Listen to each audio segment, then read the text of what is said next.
Hi friends, happy Sunday. Today we're rocking the cell phone tied to the visor using random yarn that I found in the back seat approach to vlogging because we're real classy over here and like super high tech and very appropriately set up for this to be a thing. I don't know. But today we're reading John 4 and I have a million things I can say about everything today, as usual. I'll try not to say a million of them. John 4, the Samaritan woman, right? Jesus is passing through Samaria. Now, it says he had to pass through Samaria. Geographically, he did not have to. But for the sake of this woman's salvation, he had to. And for the sake of the gospel and for the sake of speaking this truth about being the living water, he had to. It's remarkable when we say God had to do something. It's like when we say God can't. It's not a physical necessity, it's a moral necessity, right? So he came to a town of Samaria called Sychar. Now, if you, like me a few years ago, have no idea what the deal is with Samaria, you know that Samaritan is supposed to be a bad guy and that's about all you know, let me give you a little bit of a refresher. I've shown you this before.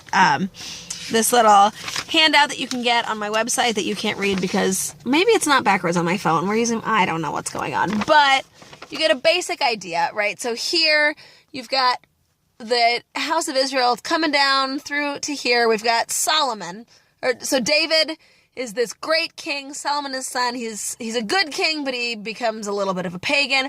And so God punishes him by splitting the kingdom, right? So we've got Judah over here. This is where Jesus is going to come from. Israel over here on this side. And Judah generally remains relatively faithful to God. Israel, not so much. Israel is changing hands all the time. There's no dynasty here. Judah's still the line of David. Israel eventually is exiled to Assyria. So the Israelites, when they started this separate kingdom, when Jeroboam split off from the southern kingdom, from Judah and Jerusalem, he knew that he couldn't have the people going back to Jerusalem to perform sacrifices or they wouldn't really feel like a separate kingdom. He needed to establish something else. So he sets up his capital and he's like, hey, this is where we're going to worship and we're going to have, these basically idols that we worship. Now it seems that maybe he didn't think that they were idols, that they were just like representing, but anyway, he made idols. The people worship them as idols. And so people start going there to worship. So they're already sketchy, right? They're already separated from the people of God and worshiping in a false way. Then they're deported to Assyria. And the Assyrians, there's a handful left, but they bring in a bunch of pagans so that the lands don't lie fallow. So we've got some sense of Jewishness, right? But it's incredibly distorted. So this is sort of the way the North and the South felt about each other during the Civil War. Very complicated, but there's a lot of animosity. Now let's imagine the North and South actually managed to split, and we're hundreds of years later. How do we feel as Yankees about the rebels? How do we feel as Southerners about the Yanks? Where is our heart here? Or North and South Korea, right? The way that they feel about each other. It's not just those are our enemy, but those should be our brother. They should be our brother. They should know better. Now we have this animosity because of political boundaries, but they're also pagans and heretics. So this is why the Jews feel this way about Samaritans. They're like the black sheep big brother of the family, but like the kind of black sheep that danced on your grandmother's grave at her funeral. Bad stuff. That's who the Samaritans are. So when Jesus walks up to this woman, and I'm sure you've heard, she's drawing water in the middle of the day. That means that she's an outcast. People have rejected her because of her 5 husbands and the 6th man that she's on now. When he walks up to her, this is a Samaritan and a woman and a sinner. And Jesus walks up to her and no introduction, no hi, I'm Jesus, I love you. No nothing. He just says, give me a drink. And man, I would pay to see the look on his face when he sent that. I mean, was he deliberately goading her? Is he needling her because he wants her to react and he wants to be able to respond? Maybe this is a woman who has spent her whole life head down, eyes down, I don't want any trouble. I don't want to fight anybody. Like, I just want to get by, right? And Jesus knows that if he walks up to her and says, excuse me, ma'am, could you give me a drink? She would just do it. But maybe he wants to break her in this moment. I kind of love that idea, right? That Jesus knows that sometimes the way that we're going to find him is by being broken. And so he walks up to her and he says, give me a drink. And this woman, she's done. Like, she's done. You know, people all the time taking from her. These 5 men who've gone before, taking. Everybody's always taking from her. And here's this other man, this stranger, this Jew, who says to her, give me a drink. And she's like, no, what? No. And so this reaction, I just feel like all the sass in this poor broken woman comes out. And she's like, all right. You know what? You people, everybody's always trying to take things from me. How can you, a Jew and a man, ask me, a Samaritan woman, for a drink? Who do you think you are? You don't get to tell me what to do. You don't get to demand things. You don't get to take things from me. I mean, this is the way that I read her, and maybe that's just because that's sort of my spirit, is to freak out a little bit. But, you know, she's not like, oh, are you sure that it's appropriate like this? How can you, a Jew, ask me, a Samaritan woman, for a drink? Like, I don't think that she's correcting him on his propriety. I think she's just ticked that she's done being used. She's done being taken advantage of. And Jesus knows that he needs to push her enough for her to snap. Just like in my life sometimes, he knows that I need a flat tire and bad traffic and for somebody not to feed me. And, you know, like, he knows that I need 6 different things to tick me off before I'll realize what a mess I am and how bad I need confession, or how bad I need some prayer time, or, you know, like, whatever. Sometimes I think we get so frustrated at God for not taking care of all these things, and we don't realize that he's actually maybe doing it a little bit on purpose, because that's what you need to come to him. And that's what she needs to come to him, right? Jesus answered and said to her, if you knew the gift of God, and who is saying to you, give me a drink, you would have asked him and he would have given you living water. That's a lot of the same word. When we hear a lot of the same word, we got to pay attention to that, right? Jesus is talking about gift, and this woman has only ever been used, but the opposite of using is giving, right? And so he's asking her here, but he's also promising himself as a gift, right? And he's like, look, you should ask me and I'll give you living water. And she's like, oh, you're going to give me living water? Sir, you don't even have a bucket. Who do you think, what do you think you have to offer me? And sometimes we feel that way about the Lord, right? Like, you've been dead 2,000 years. What do you have to offer me? Or you don't know what it is to deal with an unfaithful spouse. What do you have to offer me? Or you don't know what it is to be addicted to pornography. What do you have to offer me? Whatever it is that we're going through, and we're like, Jesus, you don't know. And he sits here like, you think I don't have a bucket? You don't think I don't know how you feel, right? You think I don't know what it is to be cheated on? Please, bridegroom of the church keeps turning her back on me. Please. You don't think I know what it is to be tempted into sin? Satan threw everything he had at me. She isn't having it, right? Are you greater than our father Jacob, who gave us this cistern and drank from it himself with his children and his flocks? That's sort of an odd question, right? Coming after, like, dude, you don't have a bucket. You think you're better than Jacob? You know, I mean, can you imagine reacting that way if you're like, I don't know, at Monticello or something, and you ask somebody or you tell somebody like, oh, I could tell you where to go. And they're like, oh, yeah? You don't even have a map. Like, are you Thomas Jefferson over here? Like, whoa, okay, like, back up, right? Jesus answered and said, everyone who drinks this water will be thirsty again, but whoever drinks the water I shall give will never thirst. Now, that's interesting. She says, are you greater than Jacob? Jesus basically is like, yeah. Yes, I am. Let's talk about that. The water I shall give will become in him a spring of water welling up to eternal life. And now he who's been asking her to give, he's just, I'm going to give. And there's something in her that shifts. This attitude that I can't help but read. It seems to fade. I wonder if it was just the connection of his eyes, because it's not like he says, oh, I've got proof, or, oh, look, I'll show you, whatever. He just says, whoever drinks the water I shall give will never thirst again. And she says, give me this water.